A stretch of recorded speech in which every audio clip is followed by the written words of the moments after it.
As you said, one of the best fights we've ever seen on Contender Series, some incredible knockouts as well. So is there anything out of these 5 tonight that particularly stands out to you this evening? Yeah, I mean, I guess if anything stands out, you got to look at Malcolm. Malcolm was the standout of the night. Comes out, finishes impressively, 8-0, 6 finishes, and you couldn't possibly look any better than he looked tonight, you know what I mean? He's the current MMA champion at 135 pounds in conflict MMA, you know, 30 years old, time to go. So get him in there and get him some fun fights. Yeah, you look pretty spectacular.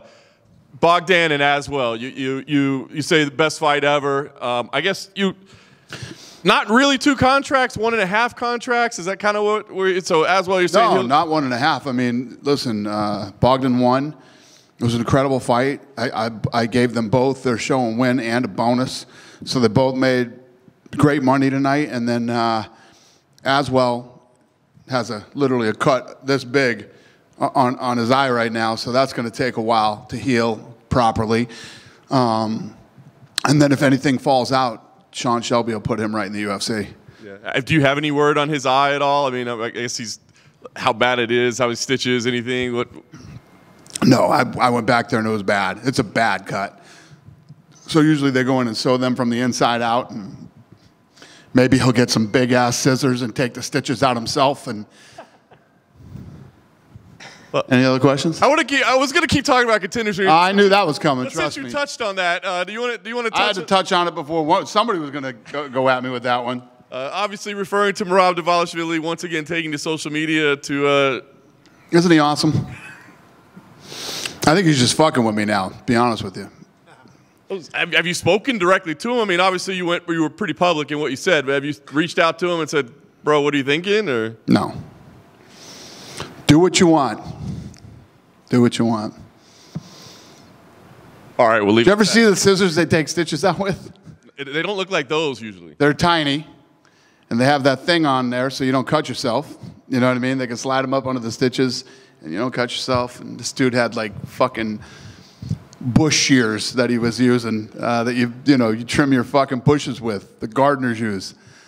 Whatever. Good for him. All right. I was going to ask you about the bonuses. Are you able to disclose how much the value of those bonuses was? Yeah, so both those guys got $5 grand. Awesome. So they get the full pack. Is that something you do very often behind the scenes, or is that kind of a I don't think I've ever done it. I don't know if I've ever done it. If I've ever done it, I don't remember it. Nice. All right. Well, it was a special night. The other one that was unique tonight that I wanted to ask you about was the rematch, right, with Dovey and Piccinini. What if they don't want a rematch? What if they don't agree? They don't have to do anything. Then don't. Look for another opportunity, or absolutely, yeah.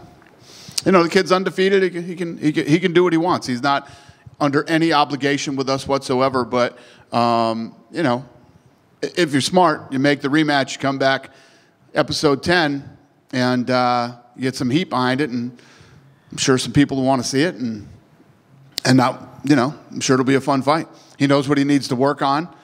He's already faced him, so go back to the drawing board, work on some things he needs to work on, and I thought it was a better option than just saying, listen, you can't come in here and just try to hold somebody down and think you're going to get a contract. I actually thought, I told you, the significant strikes, he more than doubled significant strikes. 76 to 32. You saw 18 nasty leg kicks that landed to nothing. 18 to nothing.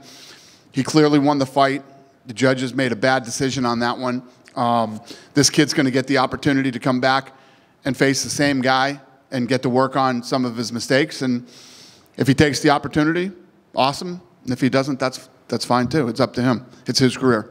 I love it. All right, 2 other quick ones outside of tonight. I wanted to ask you about Saturday. Kyle Bahayo, what you thought of his performance. He got number 5 in the rankings. He's a new top 5.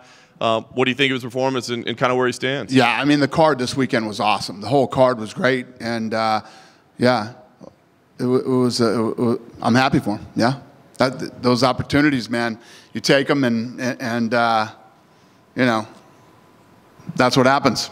Very nice. Love it. Last thing for me, there were some reports coming out today that WWE is talking about moving their performance center here to Las Vegas. Does that have anything to do with the Apex? It's none of my business. So you're not aware of it or anything? Well, you may be aware of it. I know nothing about it. It's none of my business. let the WWE talk about their business. Dana, did you see anybody that you said you would project, hey, this guy's going to be a star, like tonight that you saw Malcolm or anybody that really stood out that way to you? Yeah, I thought Duffy looked good. That's the other thing you got to look at. Duffy was a 4-to-1 dog. He was a 4-to-1 dog in that fight. I thought Malcolm looked great. Yeah, I liked Andre. I liked his listen, Liam. How tough is Liam? I mean, this guy is an absolute dog. But Andre's shown some signs of a really high fight IQ. I loved how every time that Liam would put that leg forward, he would kick it every time he put it forward.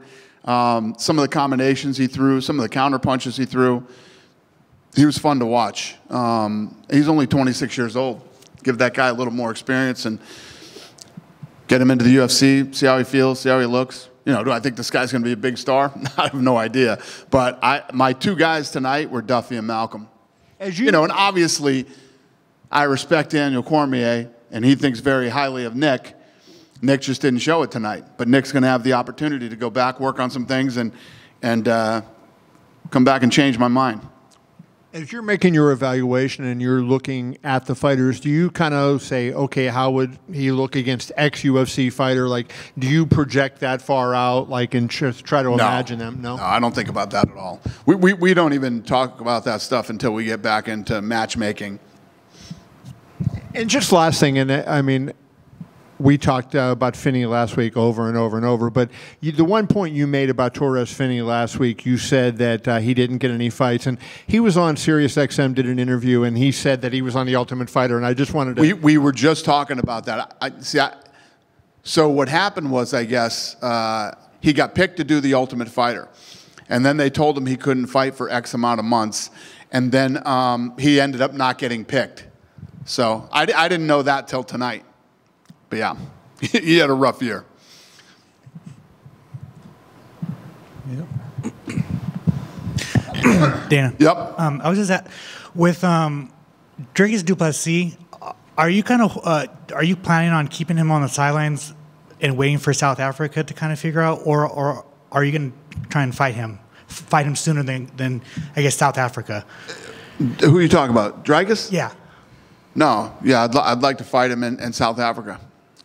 And then Wang Dong, she came. The performance of the nights came out last week. She said that she didn't get a bonus, and then you said that you were out of town. You gave her $50K. I just wanted your thoughts on her debut. Yeah. So I was out of town, and Sean, Mick, and Hunter were going over the bonuses, and they have their criteria on finishing Neil Magny. You know what I mean? And the rest of the bonuses that went out were absolutely the right choice and warranted. But when and they look at, the girl that she beat was, when a woman knocks another woman out like she knocked her out, I just felt she deserved 50 grand. So I did it.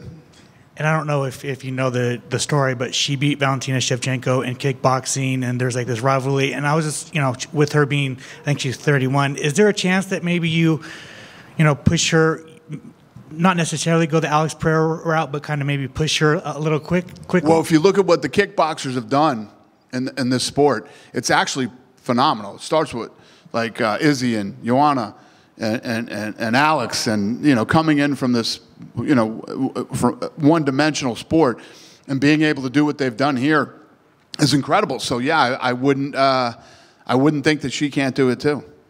And I was just wondering if you saw your old pal Oscar De La Hoya's videos of him dancing in. Unfortunately, yes, I did see those. Yes, and a new one came out today. It's yeah. I didn't see it. Wow. It was for cancer awareness, apparently. It's for a good cause. What's that? His videos were to raise awareness about cancer. It was for a good cause. He definitely did that. He raised some awareness. I just wanted to ask, did you spend some of your days this week just tagging Jon Jones in random Instagram posts that have nothing to do with him? No. Did I mention to you guys that Jon Jones is the greatest of all time? Did I mention that? Yes. Everyone knows that it's him, Stipe, New York. So what's the delay in announcing it? Can we just officially announce it right now? No, we still have fights in October that are coming up, and we're still working on the card. So it's not just about announcing a fight. It's about, we'll announce the card when the card is ready. But yeah, I mean, that's what we're targeting. Dana, thank you for tonight. Two-part question. Thank you. On paper, the better card, name recognition, going up against #1 boxing guy. Can we expect that now for Mexican independence? And also, it's something that you probably have never been asked before, like going head-to-head, no problem against Canelo in a couple of weeks. How crazy is that? How's the energy back there? What do you mean? What's the question you're asking me? That we're going head-to-head with Canelo with the on Mexican Independence Day. And then also the standard that you guys continue setting with last year's Shevchenko, Grasso, and now leveling up with this and the Sphere. This is going to be the standard to where we have International Fight Week, Madison, Square Garden, yada, yada, and then Independence is like a standard. Yeah, I mean, we go to MSG every year, and yeah, I'm gonna go Mexican Independence Day every year here for the rest of my career, at least, no matter what's going on. And going up against Canelo, it's kind of insane that you guys are just going this hard in the paint against the #1 guy who's probably the only pay-per-view star they have right now. Well, I didn't determine to go up against him. We were already going. That was our date. We were going on that date, and then they announced they were going. Listen, MGM, I told you last week, but MGM's guaranteeing the gate for that fight. So, yeah, they're guaranteeing the gate. So, yeah, why would they not go on that date if MGM's going to put up all the money? All right, thank you, sir. Does it create any, I don't know what the right word would be, but like MGM Resorts, if they've got such an investment in Canelo and Mexican Independence Day, and you guys have got the deal with the T-Mobile Arena, does it? We went there last year. That was our date last year. And then without even asking us or talking to us, they gave the date away. Traditionally, it is a boxing. That's why I'm at the Sphere. I couldn't do the Sphere because I'm under contract with MGM. But because they fucked us, they let us do it. You've said before that it's just a one and done, but with Riyadh season sponsorship, is the Riyadh season one and done for events in the US? Or could you leverage that sponsorship going forward to go back to the Sphere? No, we wouldn't go to the Sphere, but yeah, we'll definitely do other things with them, during their season. I've created a great relationship with him, over the last couple of months, and I like him, and yeah, we're going to do some stuff together. In the US, would the relationship be sponsorship? Lots of things. Can you elaborate? No. Following up on that Noche UFC, I know you said Sphere is one and done, so after this year, since you want to make Mexican Independence Day a staple in the UFC calendar, is it going to be kind of like a battle between you and Al Heyman to see who gets that date first every year? No, T-Mobile? Listen, I don't think it's a battle. Listen, I said props to Al Heyman. He slid right in there before we were even done with the weekend and took the date from us without MGM even telling us. So, I told you before, Bill Hornbuckle's trying to fix this whole thing. That's why he gave me the Sphere this year, and I'm sure we'll get it figured out.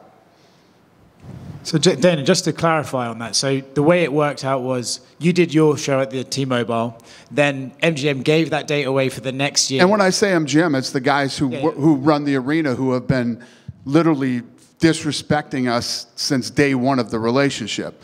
So now Bill Hornbuckle, the guy who runs MGM, had to get in the middle of this thing and try to fix it. And that's how I ended up at the Sphere. It's a one and done. We'll be back with MGM, and hopefully, Bill can figure this thing out between us and the fucking guys that run the arena. When they're offering the gate, though, so they're giving the date away and then offering the gate on top of it, doesn't that feel like an extra personal, like, we're definitely... Extra kick in the balls? Yeah, that's what they do. This is what these guys have done for the last however many years. It's fucking crazy. There's a documentary coming out. I lay this shit all out in the documentary. You'll hear every little detail of what has happened with us in the MGM over the last 23 years.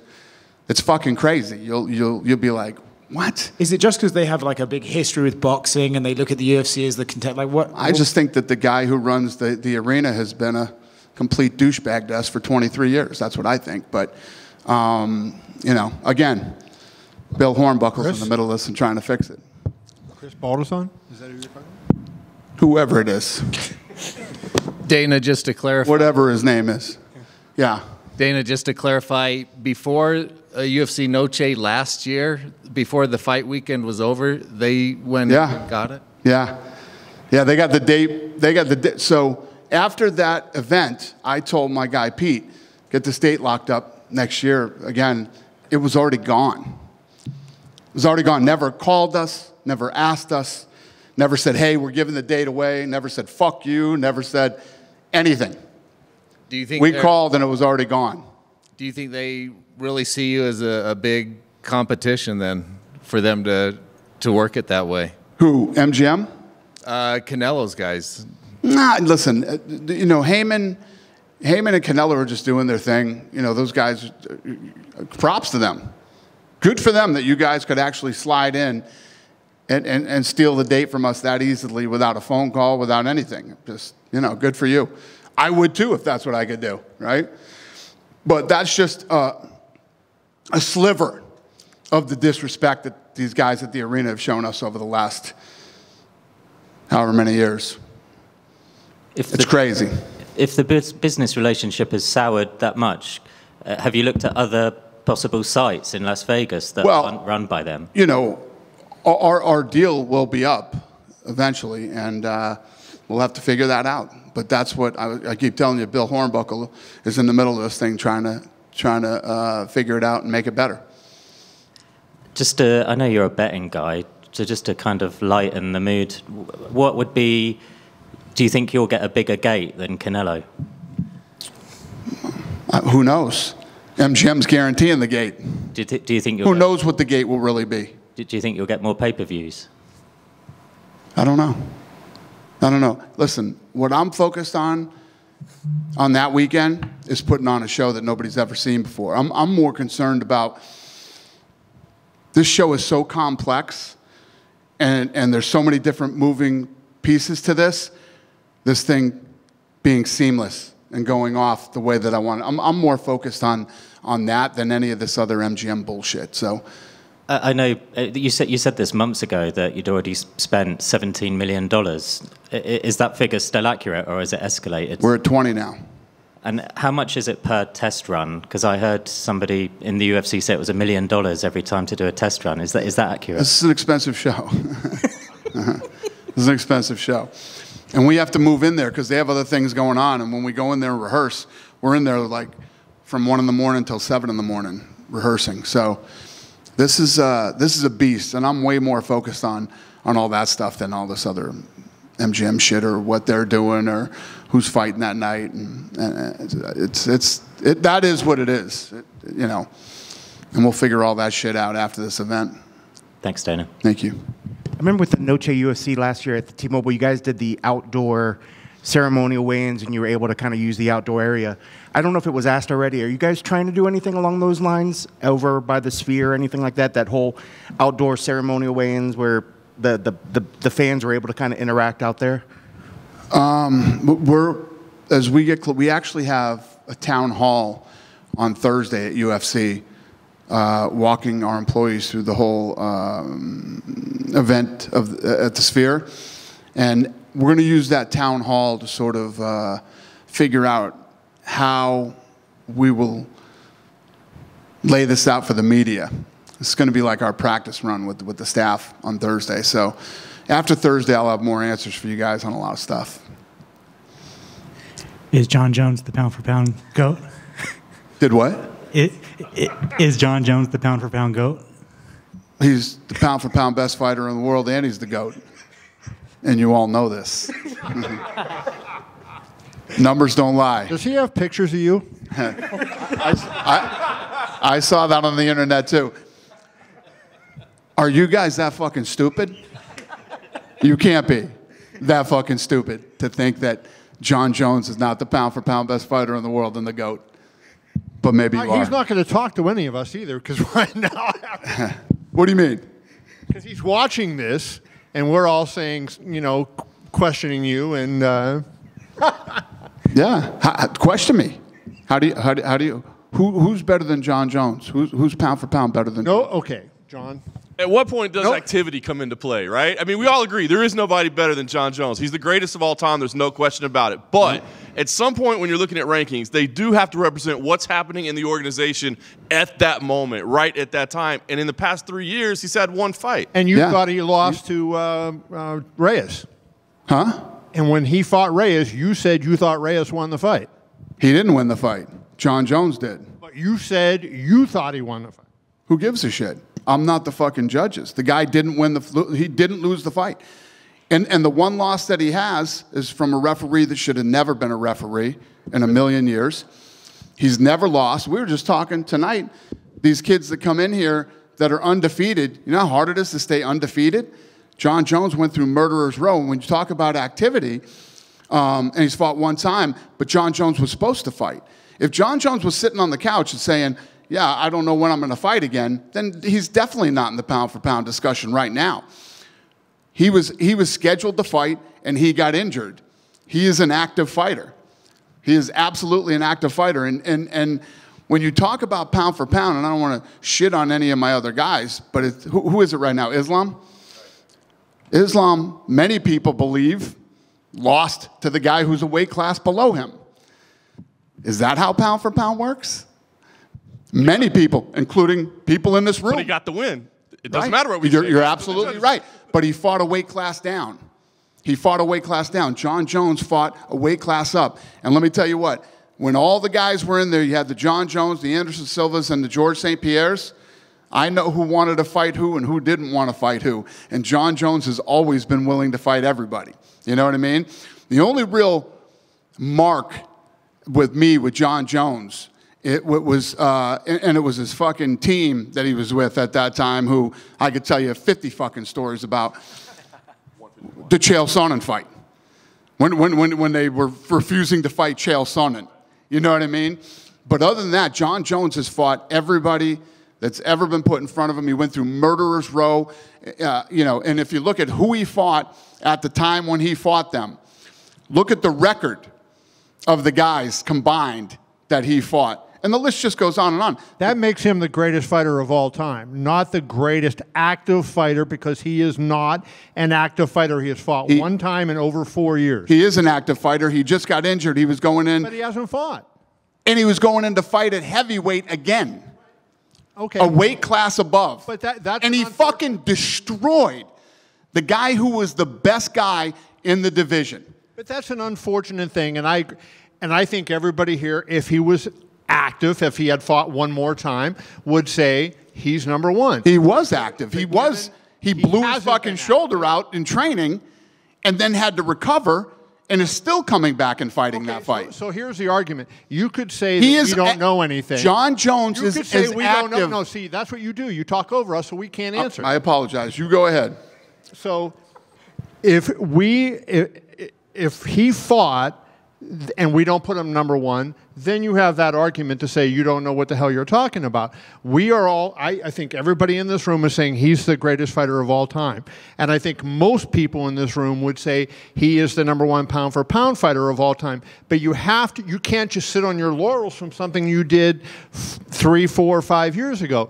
When was the Cyril Gane fight? Since Islam, he hasn't fought in 18 months. Okay. Okay, and it's going to be 20 months by the time he gets in the ring.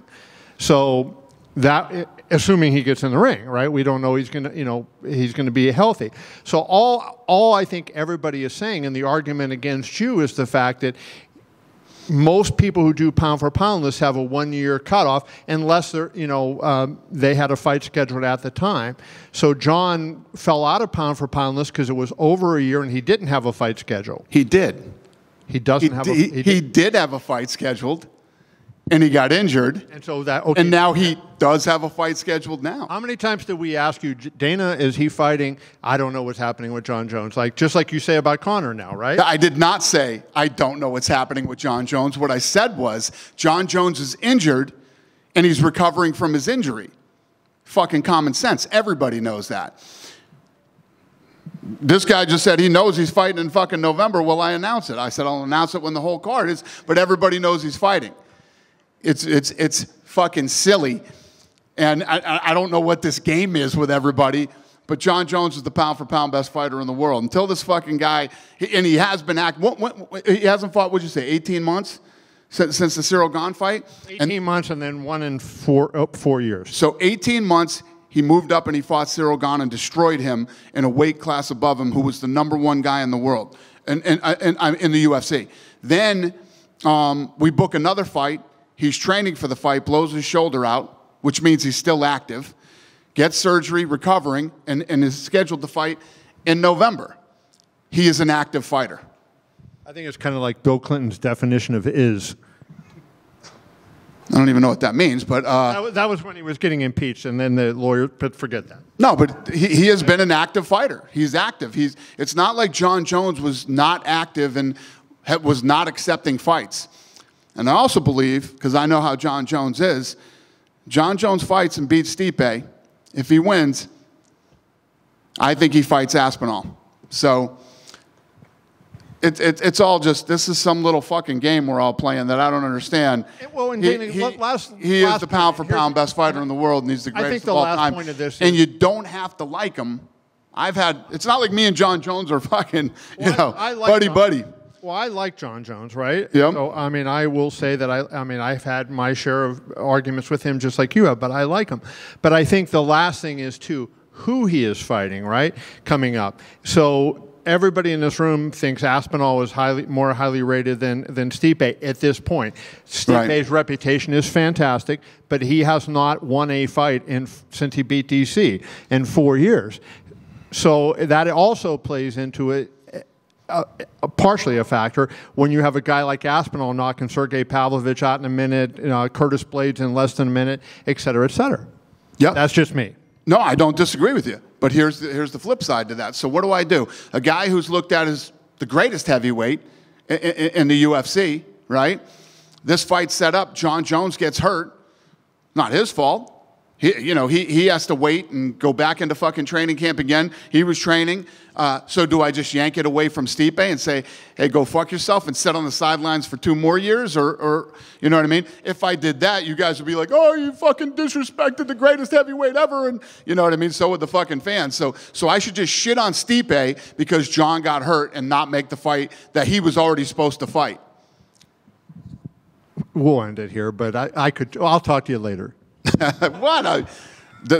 Okay, then the answer to that would be you should have had Stipe fight Aspinall or somebody else, right? In the interim, because how do you qualify for a title shot when you have not fought since 2021 and you lost that fight? How do you qualify for a title shot sitting out for over 3 years and just sitting on the sidelines waiting when you're trying to say who is the best fighter in the world? Should you not be active and be competing and be beating?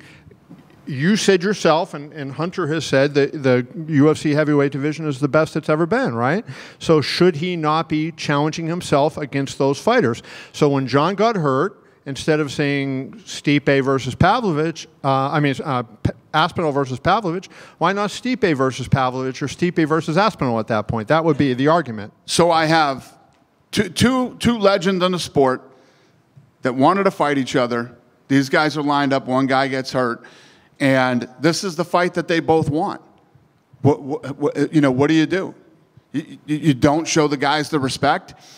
And I guarantee you this, if Stipe wins, Stipe's going to retire. You know what I mean? This will be Stipe's last fight. So are you, the media, telling me I should just tell Stipe to fuck off and, good luck to you, Stipe. Right off into sunset. Go fight some fires and that's a wrap for you, buddy. Because Jon got hurt? Or do I show this guy the respect that I should show him and give them both the fight that they want? That's the position I'm in. We had this thing lined up. And again, like you said, if Stipe was, 32 years old, then yeah, then that's probably what we do. But this is probably Stipe's last fight, win or lose. And I'm not going to disrespect the guy. If you don't think that I wouldn't love to just say, hey, let's do fucking Stipe and one of the top 3 heavyweights, and then we do Jon Jones versus, it would be great. But we already agreed to this with these guys. We already had a deal, and Jon got hurt. It's not like I'm trying to pull off some fucking, fight nobody wants to see, or not give Aspinall's a young, badass dude. He's got plenty of time. These guys are going to fight in November, and he will fight Jon Jones if he wins. I almost guarantee you that. And if Stipe wins, then we'll figure out what's next for Aspinall. So if Stipe were to happen to win, does Aspinall become the full champion, given you well then who knows too. Let's see if Stipe wins and Stipe feels great. Maybe Stipe does take the fight. I don't know. I'm just saying, me right here now, I think that if Stipe wins, Stipe probably retires. But you never know until the fight's over. Anything can happen in a fight. Stipe could go in there and win spectacularly, and he beats the greatest fighter of all time, and maybe he wants to test himself against Aspinall, and maybe the money's right, and it all lines up, and he wants it. Who knows? But I made a deal with these 2 guys that they could fight each other. And one guy got hurt. Now he's ready, and the fight's going to happen. And Jon Jones is the pound-for-pound best fighter.